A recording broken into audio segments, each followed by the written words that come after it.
The Atheist Debates Patreon project presents, What if Science is Wrong? This question comes up in various forms, and it hit me like 3 or 4 times in the span of a week, and that's why I thought it was kind of important to address it in the various versions that it was presented. One was just, well, science keeps changing its mind. And there's a way that we talk about science which is wrong. I mean, science isn't a thing or an agent or an entity that's doing something. It's people who are using the methods of science, and they're using it for very good reason, because the methods that we've come up with, the same things that serve as the foundation for critical thinking, for skepticism, serve as a robust, reliable epistemology. And by that I mean epistemology being the study of how do we know what we know, and science essentially being our acquired knowledge. Science is essentially a package of those things that has demonstrated itself to be the single most consistently reliable method by which we can develop a reliable understanding of the world we live in. That's it. Now, on occasion, I'll be accused of scientism, the notion that science is the one and only way to know things. And in the simplest terms, that's false. We're talking about knowledge in a number of different contexts here, because people will say, well, you know things through your awareness, through your senses. This is how you gain information. And so there are experiential things that you acquire knowledge via, which aren't science.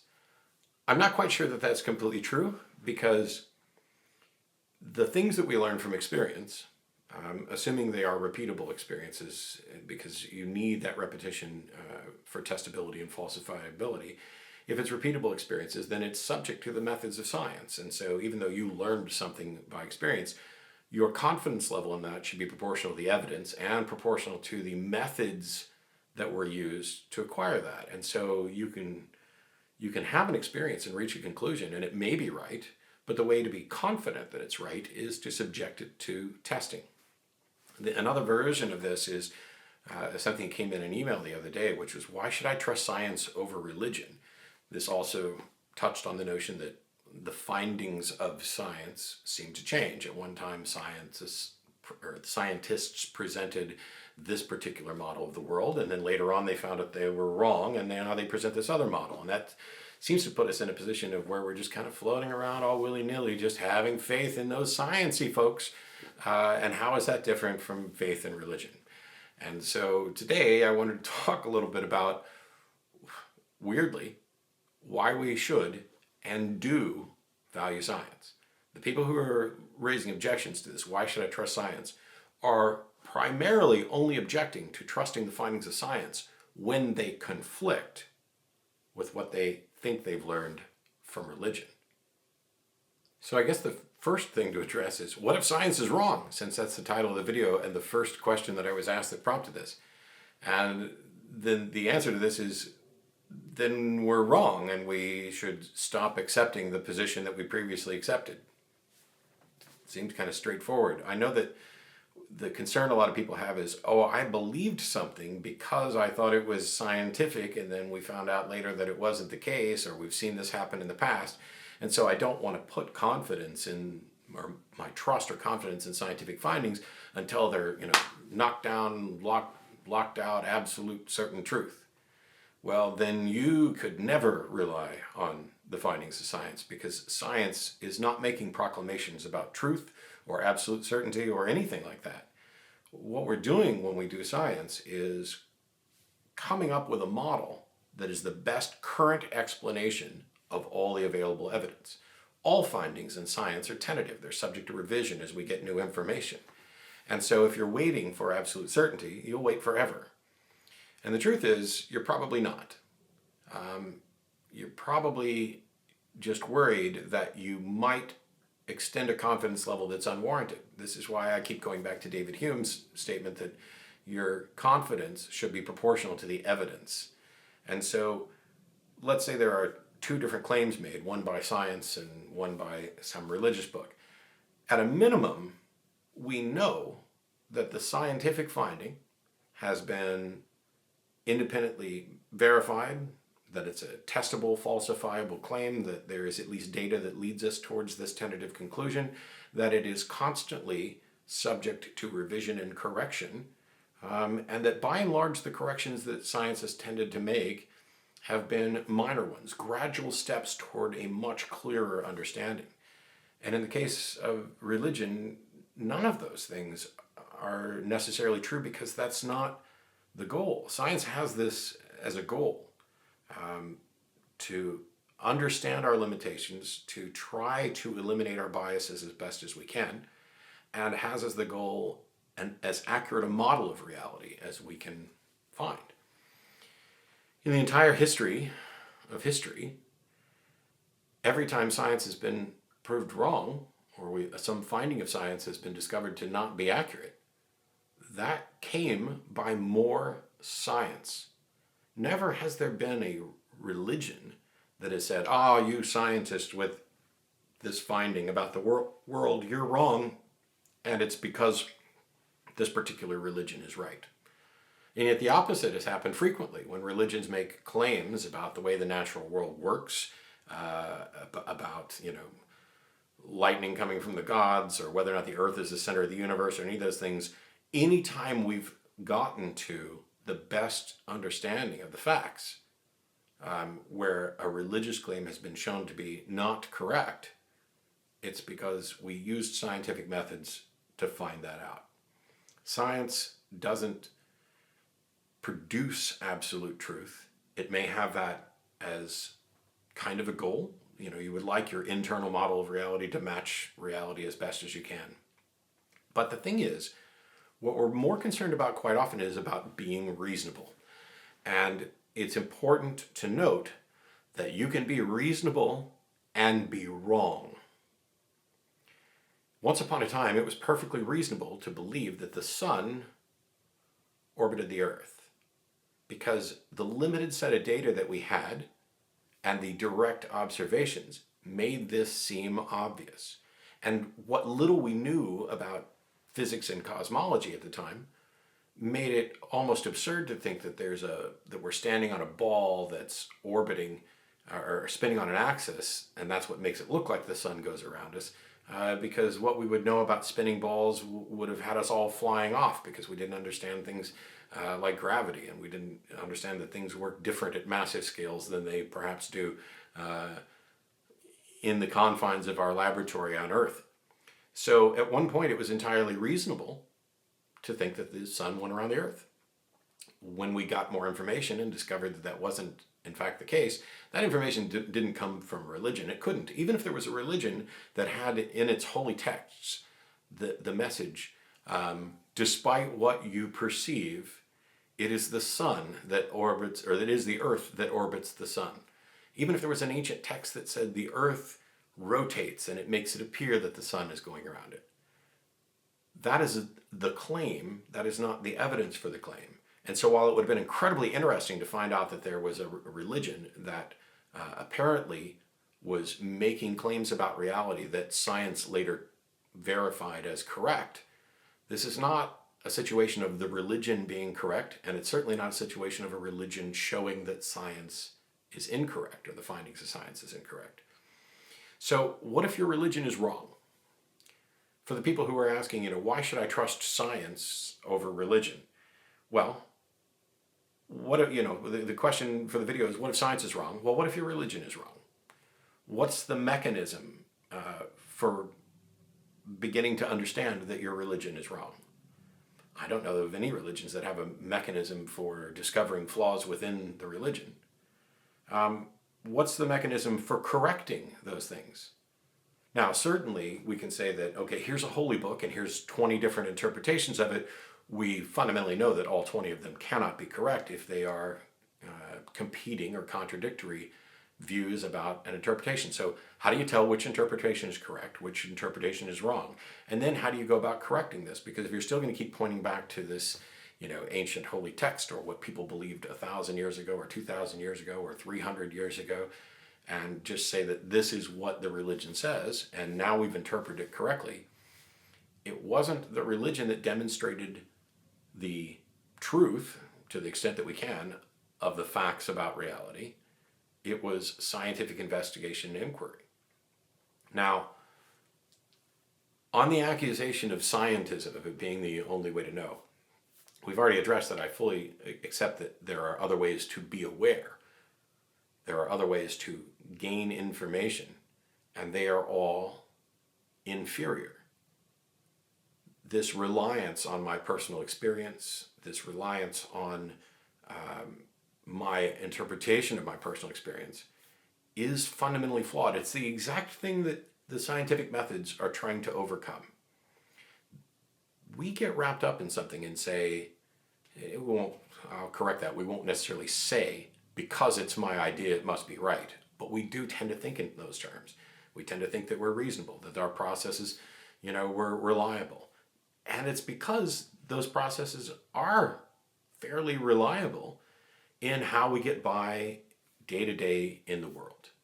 We live, as I pointed out before, by inference and induction. Today is pretty much the same as yesterday. What worked for me yesterday is likely to work for me today, but there are exceptions. And in much the same way that you might become convinced, for good reasons, that you have lucky socks to go bowling with, in that when you wear those lucky socks, you win, or you bowl several points higher than when you don't wear those socks. If that was the only data that we had available, then it would be perfectly reasonable, even if it was completely incorrect, for you to believe that your socks somehow affected your game. And it's not outside the realm of possibility. Instead of looking at them as lucky socks, this kind of abstract, pseudo-wooey luck concept, maybe there's something about these socks are better at absorbing moisture, so your feet don't slip in your shoes as often. But the way to figure that out is to test it. And what we would find is not luck or some scientific quantification of luck. We would find the physical facts about reality that lead one to conclude that these socks are better for you when you're bowling. Or we can find out that you had a really small sample size, that in a broader study, these socks don't have any statistically significant effect on your ability to bowl. That's what science is doing. That's why we can rely on it. We rely on it because it's an open process, because it is subject to revision, because even though you may not be a scientist with expertise in this field yourself, you have the ability to look at and assess the data, and to look at and assess the people who are looking at and assessing the data. You have an understanding that what's being presented is not just an opinion. It's not a dictate from on high. It's not that there is a scientific elite out there who are controlling the world, and yes, they'll give you cell phones, and yes, they'll explain physics to you, but they also are secretly trying to push the devil's religion of evolution. No, scientists became convinced of certain models because that's where the evidence led. The entire process is about following the evidence where it leads and not leading it where you want. Now, this doesn't by any means mean that there aren't people involved in the sciences who are dishonest, disingenuous, not particularly bright, who might reach to flawed conclusions, who are going to make mistakes with data. We know that, and that's one of the reasons why we have things like peer review. Oh, but Matt, the peer review process is broken too. We've demonstrated that over and over again with the so-called experiment and everything else, where people have submitted false things and they got accepted and everything else. Yeah, yes, you're correct. There is no perfection. But when we do a relative comparison about the reliability of scientific findings, especially in the modern world, in comparison to the reliability of religious assertions, there's no contest. It's not even close. None of this proves that your religion is wrong. None of this proves that your God isn't real. But what I think it does demonstrate is that if your God were real, why would your God ever advocate for a religious system model that is untestable, unfalsifiable, that is wrought with personal interpretations and 1,000 different denominations and argument after argument, and then give us the sort of brains that would begin to understand the value of critical thinking, of skepticism, of the scientific methods that work towards testing to get larger data sets, to show what is reliable and what's not, we're so good at it that we know what the error rates are in our study. We know what the margin of error is for those things. What's the margin of error for any claim out of a religion? I understand fully that there are people who came to believe religious things, who value them, and who think that they're reasonable. But if they are going to make the claim that religion is more reliable than science, irrespective of whether there's a God or irrespective of whether there's anything supernatural tied to that religion, that is a fundamentally testable claim. That religion is more reliable in its views about reality, or a religion is more reliable, than the findings of science. And we have, in fact, put some of those things to test. This is why I referenced the Templeton Foundation, the tests about intercessory prayer. Countless people are convinced that God actually answers intercessory prayer, that if somebody is in a hospital and is ill, and some people pray for them, as the Bible instructs, God will heal that person. It's the reason there are faith healing shows out there, and they are shows. They're not faith healing events, they're faith healing shows. It's theater. This notion that, science is so unreliable, put that to the test. Put your religious claims to the test and show that it is a more reliable method to a correct understanding of the universe than science is. And what you'll have done is demonstrate that you had to use science to do that. It's self-defeating. You might show that your religion is more reliable than another, but I don't see how it's possible to show that your religion is more reliable than science, since you would have to use science to do this in any sense. And if we found some new way of knowing, some alternate way of knowing, it would either fall under the umbrella of science, because science is really about principles, not methods. It is about attempting to remove our bias, about attempting to get bigger data sets, about attempting to make sure that we have testable claims, that we can show falsifiability. It's the principles of science that are the value.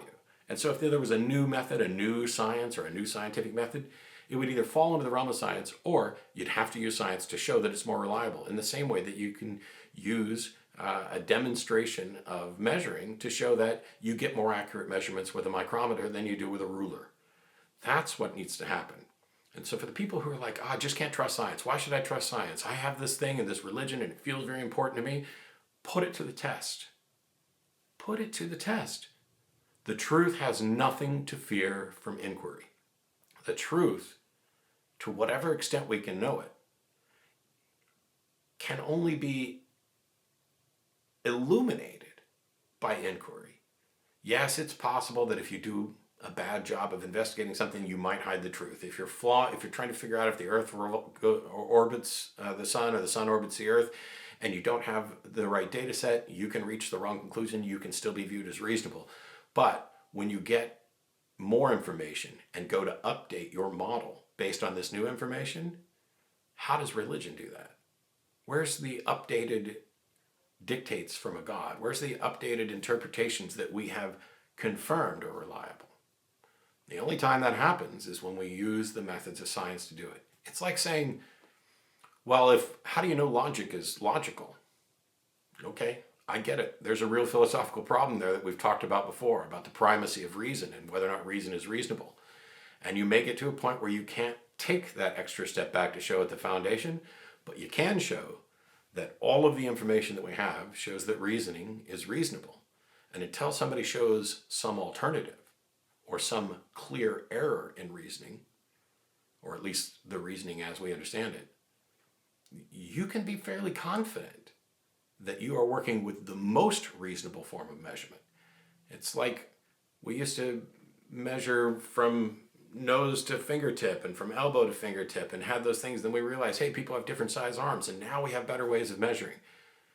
As we learn more, science allows us to improve the accuracy of our understanding of the world. I don't think that religion does that. I'm not convinced that it can do it. But if you think it can, then instead of sitting here saying, why should I trust science? Put religion to the test. And the first objection that I'm going to get is, okay, Matt, we get it, but Religion and science are different things. The philosophical, the theological, the supernatural, the spiritual, those are in a realm that science can't touch. So when you say that we can't demonstrate our religion's accuracy by using science, that's cheating because you're trying to put it in a box where it doesn't fit. All right, let me phrase it slightly differently. Instead of putting it in the box of religion, put it in the box of reasonableness. Demonstrate that your religious claims are in fact reasonable, that they are consistent with all the available facts, that they are the best explanation for whatever it is they're trying to explain. Yes, you'll probably still be doing something that would qualify as science, but now you're in a position where you have to say, why should I trust reason? And while that's an interesting discussion we can take on at another time, at the end of the day, if you're just ruling yourself out of the realm of being reasonable, then you have no reason to object to science and no reason to foster your view of your religion's primacy either. So it's not that we should blindly trust science. It's not that we should, everything a scientist says we should just accept. We should trust the method. We should trust the goals of science because those are laudable. They are demonstrable. They are reliable to the point where we can know how reliable they are. And the same cannot be said for any religion's views that I'm aware of. We'll see you next time. Bye-bye. This video is made possible by supporters of the Atheist Debates Patreon project. You can find more information and add your support at patreon.com/atheistdebates.